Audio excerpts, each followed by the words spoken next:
Here I have KYOCERA Torque, and let me show you how to accomplish the hard reset operation on that device by using the KYOCERA settings.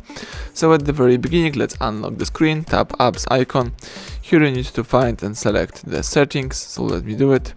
Then scroll down to the personal tab and choose backup and reset. Here you have to choose factory data reset. Let's read the information about the process and choose reset phone. So if you would like to erase all your personal information and downloaded apps, choose erase everything, and right now the device is performing the hard reset operation.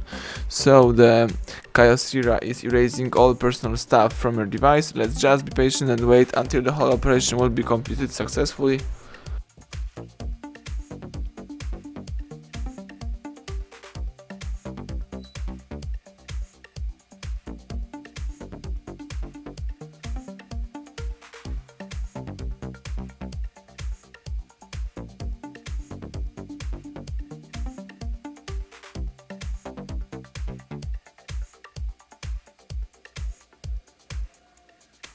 Excellent, as you can see, the hard reset is done. Let's tap OK, and now you can use your device.